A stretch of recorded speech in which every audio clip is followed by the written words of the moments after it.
Hello everyone, welcome to the talk on anti-patterns of data architecture. This talk is being presented as part of the BrightTalk Summit, Data Architecture Best Practices, and this is being covered as part of the track on modern data platforms. I am Pragya Nayak and I function as Chief Data Scientist at Hitachi Vantara Federal. As part of my role, I get to explore the art to the science of solution architectures that work across data, APIs, algorithms, and applications. I get to focus on federal government domain data over the past 20 years of overall experience. This journey started when I pursued my PhD in computational sciences and informatics, working on using machine learning to estimate the galaxy redshifts using color and morphology. And I got to work with the Sloan Digital Sky Survey data. I live in Washington, D.C. My leisurely activities, I enjoy cooking, travel, and photography. If you would like to reach out to discuss more on this topic and other data related topics that I have covered in various other technical presentations, some even as part of the previous Bright Talk summits, please reach out to me via LinkedIn or Twitter. I would love to hear more from you, and particularly your experiences on these different topics and hear more from you. The abstract has been shared already as part of the presentation page. However, just mentioned it here, and we'll be talking about the anti-patterns of data architecture, which is looking at the common mistakes and pitfalls that data architects may encounter while designing and implementing data solutions. So more on this topic in the next few minutes. Before we get to anti-patterns of data architecture, let us cover what architecture essentially means, the term which most of us became acquainted with even before we got to know about data and architectures associated with both solutions or software solutions and data. So architecture is the art and technique of building and designing the buildings, and it is distinguished from the skills that is associated with construction. It is both the process and the product of sketching, conceiving, planning, designing, and constructing buildings or other structures. So this definition of architecture is something which I have picked up from the Wikipedia page related to architecture. And the reason I'm mentioning it here is because it resonates with the way most data practitioners approach the topic of data architecture. We look at it as a way of designing and building systems that are data driven in nature. And there is a process and there is a product that is involved as part of that journey, from designing and building to handing it off to the end users and the maintenance cycle to keeping that application updated so that it remains relevant and useful and remains performant with the changing nature of the work or the way the application is eventually planned to be used. And this particular quote from a very renowned architect, Norman Foster, resonates with me primarily so again because you could think that this quote is being written with respect to data architecture, but obviously this is related to building architecture. And the quote goes, as an architect, you design for the present with an awareness of the past for a future which is essentially unknown. And as data practitioners, most of us are aware of this particular aspect of data applications where a solution is being developed for the present, no doubt, but it is using data which is recording of measurements, surveys, experiments, etc., that have been performed in the past and is providing the foundation based on which we can identify patterns and trends and rules which will help us get a more optimized and more evolved solution that is data driven and data enriched in nature so that it continues working for a longer time in the future and for use cases which have not essentially been captured in the data that we are using to come up with the solution for the present. So with the understanding of architecture in the context of building and how it translates to data architecture is that it is the design and organization of the underlying data structures and systems that support an organization's data management needs and their overarching and the very much desired ideal state of data management. It encompasses the identification of data sources, the design of data models, the development of data storage and business applications, and the establishment of policies and procedures for managing data throughout its life cycle. In essence, data architecture provides a blueprint how an organization's data will be collected, stored, managed, and utilized to meet the business objectives. It defines the rules, standards, and guidelines for managing data as a valuable organizational asset and supports the integration of data from disparate data sources into a coherent and usable whole solution. A well-designed data architecture can enable better decision making, improve operational efficiency, and support innovation and growth. So there is this trifecta of data, systems, and process that define a data architecture. The data can be varied in terms of it being structured versus unstructured, or it being made available via it across multiple data sources, multiple applications, and working with them in a orchestrated manner.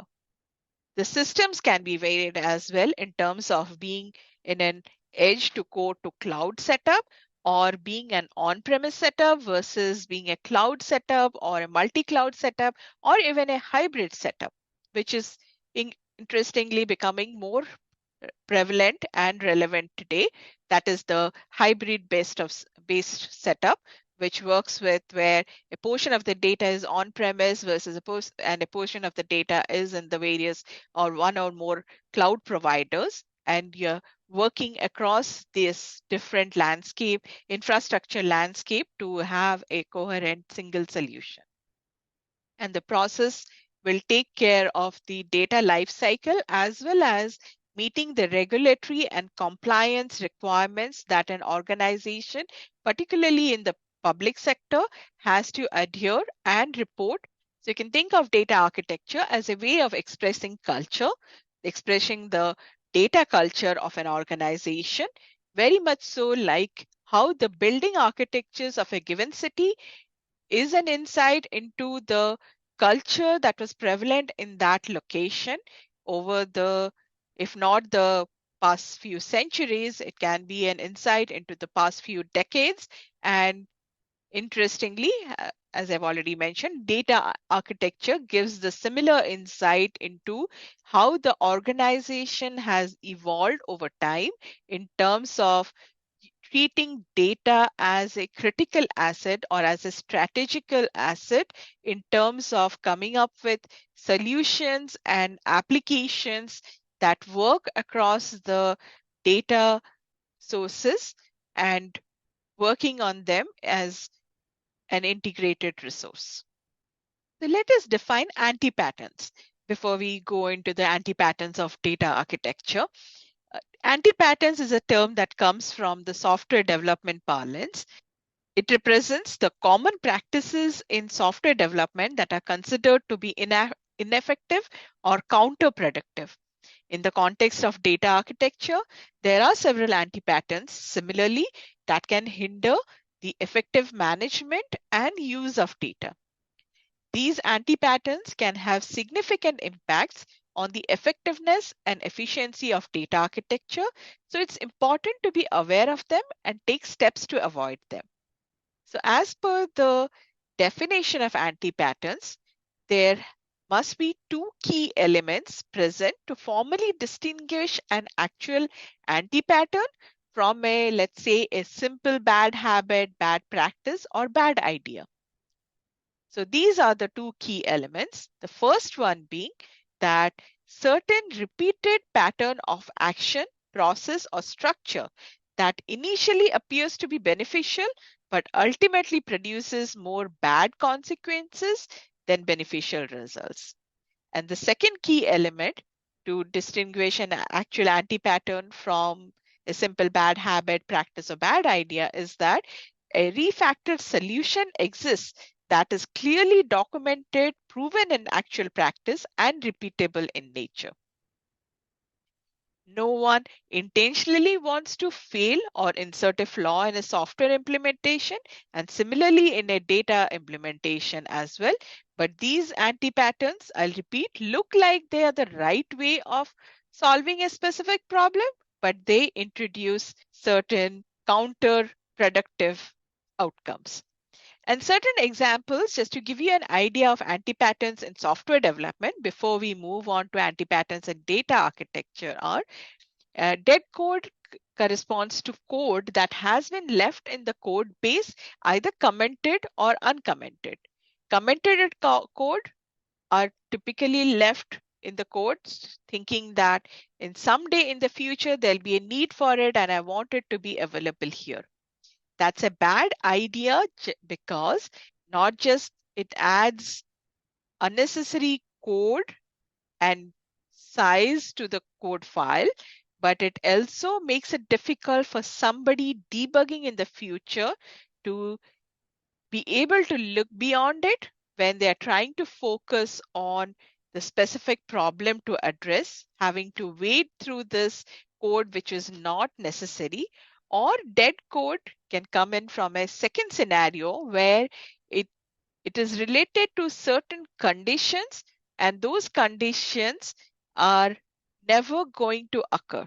That is, they were meant for a certain, let's say, a certain set of criteria, which is either has been rendered obsolete and will never going to occur in the first place. So those dead code can be difficult and add time for maintenance activities, and thus becomes an anti-pattern. A second example of anti-pattern in software development is the copy and paste, or as we also can call it as the Stack Overflow programming. So let's start with the copy and paste, where a similar logic or the same logic has been the same logic has been copied and pasted across different sections of the code instead of looking at a way to refactor and make the code exist in one place, but it being called from these different locations in a well-designed manner.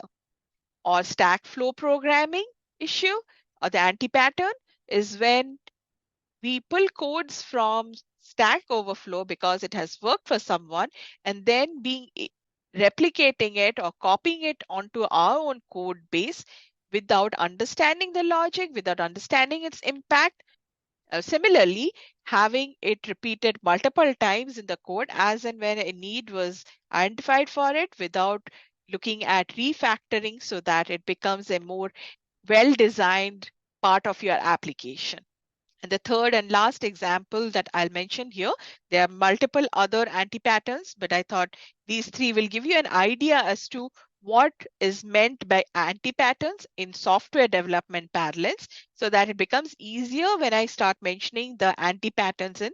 So the third example is blob or the bloated class. So there is one class which has a key section of the functionality that your application is trying to address, and it has all the logic, has multiple attributes, multiple methods, whereas that class could have easily been split into multiple classes where each class was responsible for a unique, distinct capability, and there was clear interaction between these different classes instead of having everything combined in one huge blob of code or a bloated class, which is again difficult to maintain and debug when working on a specific issue that needs to be addressed. So in the context of data architecture, there are several anti-patterns, and what those anti-patterns do is they hinder the effective data management and use of the data. So let us look at some of these data architecture anti-patterns. To begin with, let's look at the over-normalization. This occurs when data is broken down into too many small tables, and this can result in complex queries and slow performance. This seems counterintuitive on first look, that how can this be an anti-pattern? How can this cause any issues when we have been taught right in the very first database class that we should always normalize our databases so that each table is responsible for an unique concept, and then there are joins across these different tables. But when you have too many small tables, that leads to multiple joins, each join taking certain amount of time, and the queries being complex in nature when you have to define those different joins as part of your query.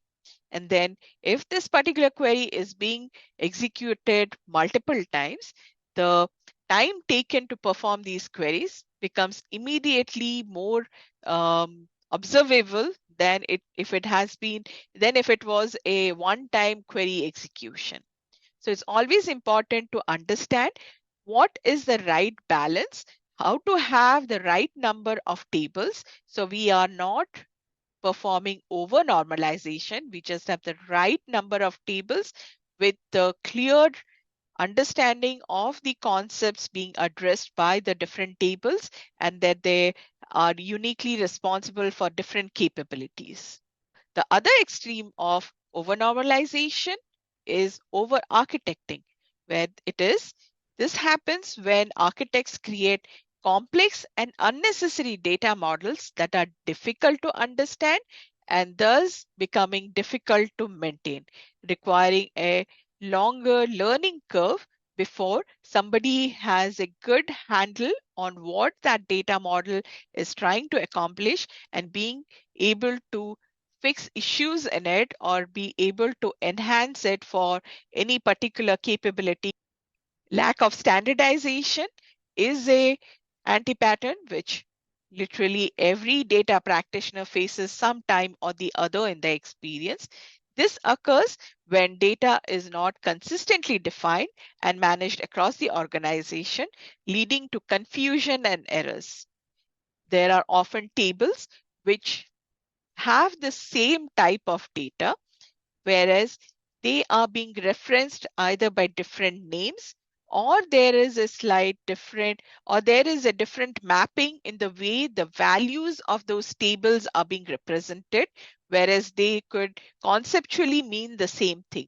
So having standardization, not just terms of the data definition, so that fields representing the same concept should be named likewise, whereas this could be difficult to meet considering that certain times the applications have been developed by various third-party entities and they are not working together.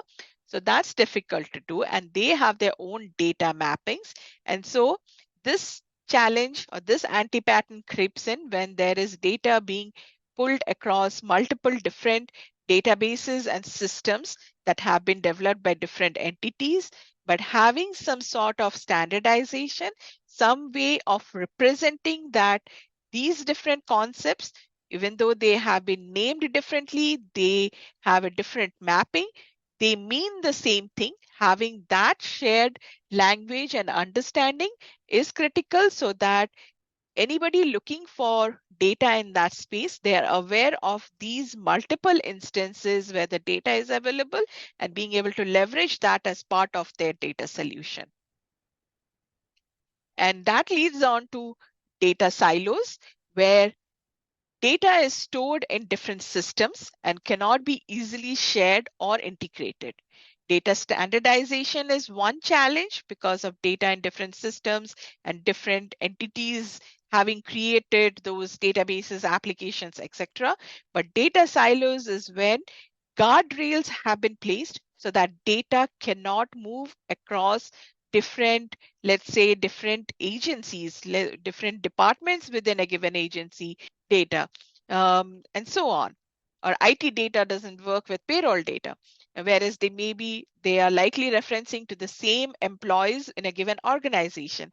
So those are inflicted guardrails which prevent data from being referenced across the different entities of an organization. And sometimes it is there in place so that the data is protected and sensitive data is being handled in the appropriate manner. But in certain instances where there is a need for the data to be shared across entities, even then, when data cannot be used in the right manner, without compromising the security and the regulatory compliances that an organization has to meet, that is a roadblock in terms of having more evolved data solutions. Data quality is when data is incomplete, inaccurate, or inconsistent, thereby making it difficult for somebody to trust that data and use that data for any decision intelligence, any decision making types of applications that they want to use this data for. When I'm looking for data to use as part of my data solution, I would like to know how did the data originate and how has it been modified, and if there is anybody else who is using this particular data, apart from, of course, the data characteristics in terms of what was used to make the measurement, what were the limitations or the assumptions when performing the, let's say, the different measurements or the surveys, etc., which generated the data, where certain demographics of the population not included in a given survey, so that when I'm creating a solution leveraging the data, aware that the data is limited, being aware of that and making sure that my solution is going to be limited because of this characteristic of the data. I have too much data, but it is not usable. I'm not sure that it is the appropriate quality. Has it gone through the adequate checks? How was the data originated? What has happened to it since? Is the data different from when it was originated? Did somebody manipulate it with an ill-intentional, intentional, or unintentional manner, etc.?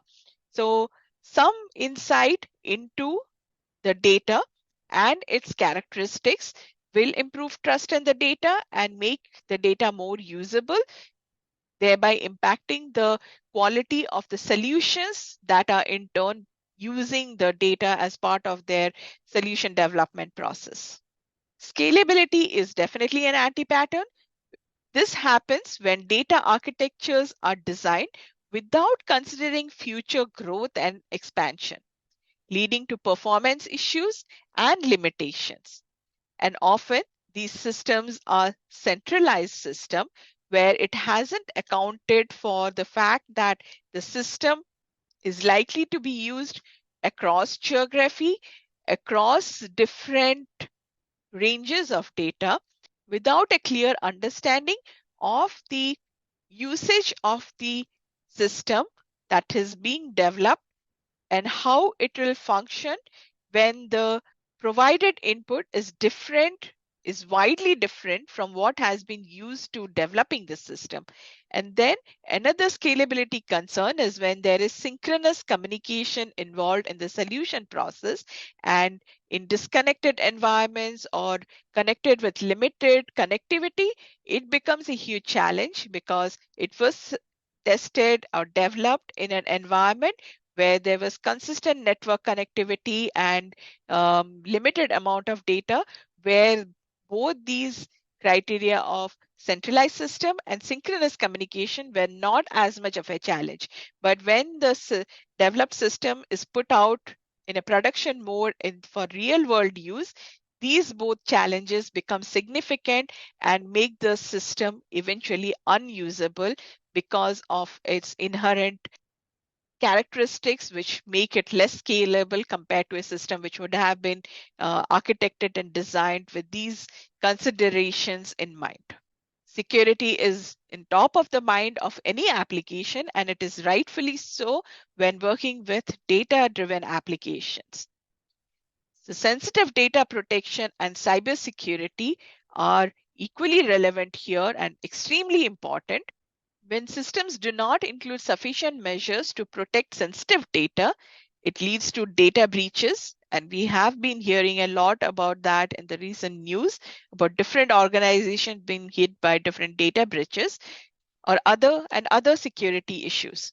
So it is an important anti-pattern to be addressed that needs to be addressed, not just for data protection, but also often it's a regulatory and compliance need that an organization or a government agency has to adhere to. Last but not the least, when data architectures are designed without considering the needs of the end users, it leads to difficulties in accessing and using the data.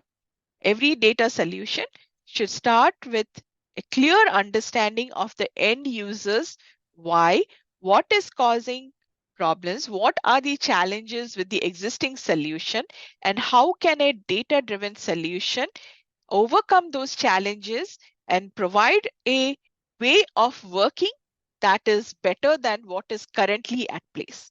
So having a clear understanding of these questions addresses the other anti-patterns to some extent or the other.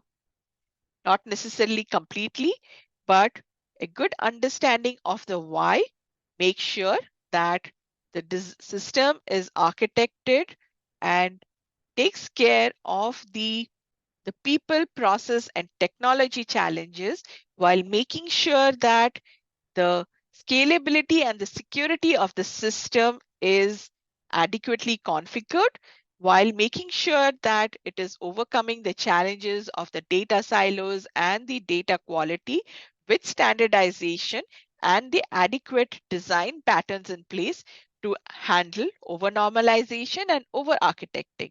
So in a way, usability is most important anti-pattern which needs to be addressed so that the other anti-patterns are being addressed and minimalized as much as possible. So all these problems with data anti-patterns, the workaround or the way to overcome them is by having your data ops methodology defined so that irrespective of your data assets, the disparate data sources, it could be databases, APIs, structured, unstructured data, it could be in different infrastructure setups, irrespective of all these inherent complexity in data location and availability, having data ops methodology makes sure that these anti-patterns are minimalized.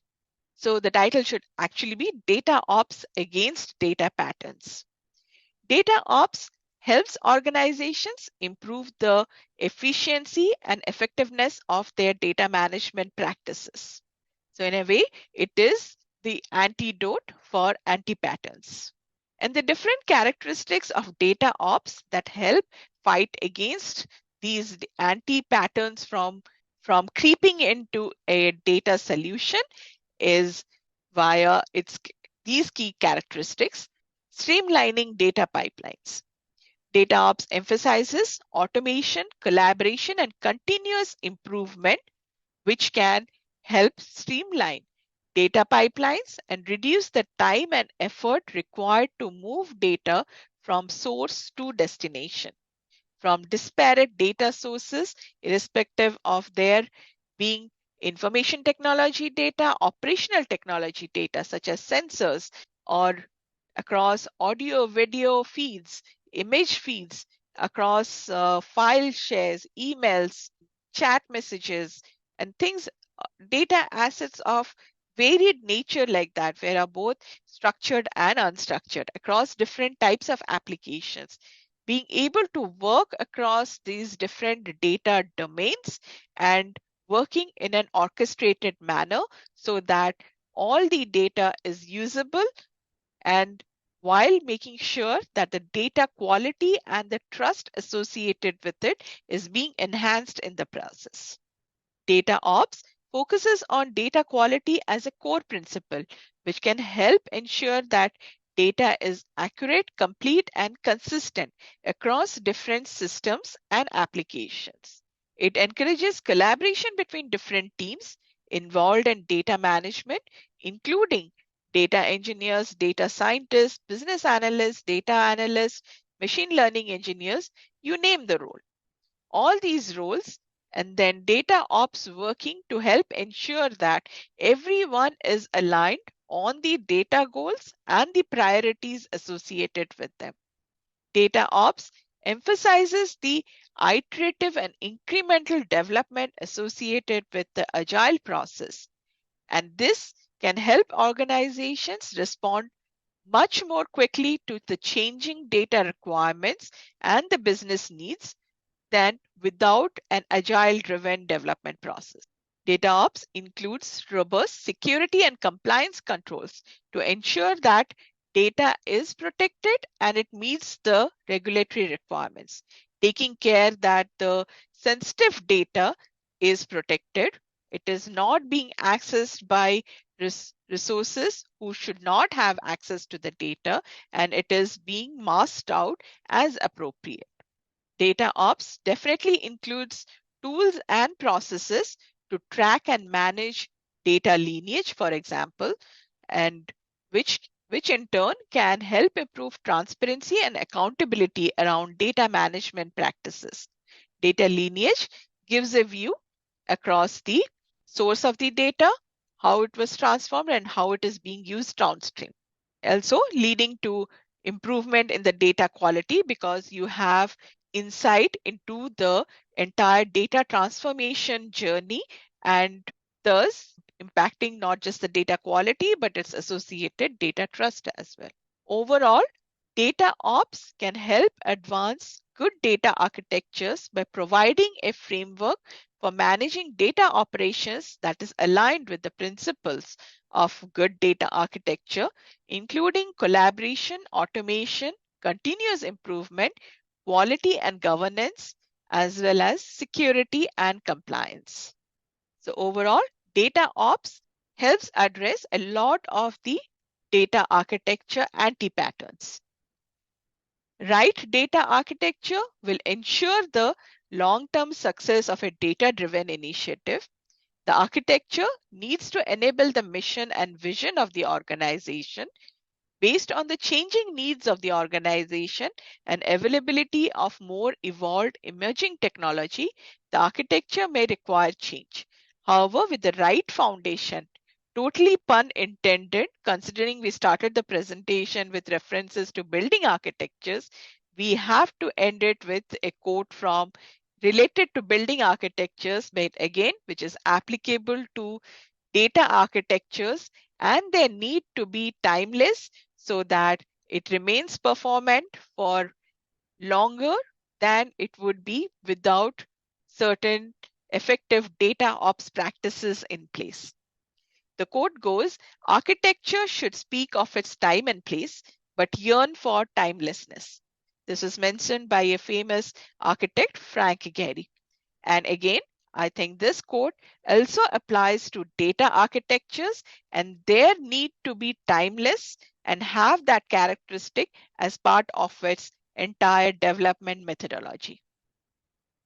So, with the right foundation of metadata-driven data management and well-defined processes for communication and change management, the data, model, and behavior shifts that essentially drive modifications of existing solutions should be more or less procedural in nature. That is, these changes should be more or less procedural in nature with the adequate data ops practices in place. We would love to hear more from you regarding your feedback related to this talk, as well as anything else that you would like to share with us. Please reach out to us via these different social media handles. Thank you for your time. Have a great day. Bye-bye.